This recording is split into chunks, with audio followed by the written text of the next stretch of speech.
کیا کہنا چاہیں گے؟ دیکھیں، فوجی عدالتوں میں جو سویلین کا ٹرائل ہے وہ آئین سے ماورا ہے اور وہ آئین میں دیے گئے بنیادی حقوق سے متصادم ہے، اور یہ صرف میری رائے نہیں ہے as a former law minister, بلکہ یہ رائے سپریم کورٹ آف پاکستان کا ایک 5 رکنی بینچ بھی دے چکا ہے یہ، اور وہ judgement that still holds the field. جب تک وہ ججمنٹ موجود ہے، کسی طریقے سے بھی کوئی اور بینچ اس کو انڈو نہیں کر سکتا، نمبر 1۔ دوسرا، یہاں پہ میں ایک چیز کی وضاحت کرنا چاہوں گا۔ ایک ہیئرنگ ہوئی ہے اور اس ہیئرنگ میں یہ موقف اختیار کیا گیا ہے کہ جو اسینشل سروسز کے لوگ، پاکستان میں 3 سروسز ہیں، افواج جتنی ہیں وہ اسینشل سروسز میں آتی ہیں، ایئر فورس ہو،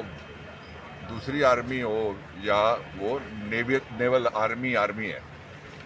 دوسرا ہے جوڈیشل سروس جس میں ججز آتے ہیں، اور تیسرا ہے سول سروس جو 2 لیول کی ہے، ایک پروونس کے اندر ہوتی ہے پروونشل سول سروس، اور دوسری فیڈریشن کے مرکز میں ہوتی ہے۔ اگر یہ دلیل مان لی جائے جو دلیل دی گئی ہے عدالت کے سامنے، اور مجھے یقین ہے کہ عدالت اس کو رد کرے گی، کہا یہ گیا ہے کہ یہ آرٹیفیشل تقسیم ہے، جو فوجی ہے وہ بھی سویلین ہوتا ہے، تو پھر آپ سارے سویلین ہیں، تو آپ کو سرکاری گاڑی ملنی چاہیے، آپ کو ڈی ایچ اے میں پلاٹ ملنا چاہیے، آپ کے امی ابا کو جو سرکاری اسپتال ہیں مخصوص ہیں جو اسینشل سروسز کے لیے، ان میں مفت آپ کا علاج ہونا چاہیے، اور پھر آپ کو پینشن ملنی چاہیے، ورنہ تو جرنلسٹ وکیل کی طرح پینشن اس کی کوئی نہیں ہے، پھر آپ کو گریجوٹی ملنی چاہیے۔ یہ تو اس سے زیادہ بڑا مذاق عدالت میں نے کبھی نہیں سنا جو یہ کیا گیا ہے کہ یہ آرٹیفیشل تقسیم ہے، نمبر 1۔ دوسرا یہ ہے کہ جو فوج ہے اور اس کو جو پروٹیکشن ہے، اور جو فوجی عدالتوں سے شہریوں کو پروٹیکشن ہے، اس کے لیے 3 آرٹیکل ہیں آئین میں۔ اب ینگ دیکھ کے میں بہت خوش ہو گیا ہوں، آپ لوگوں کو نئی نسل آئی ہے، اس لیے میں لمبی بات کر رہا ہوں، otherwise I speak for seconds.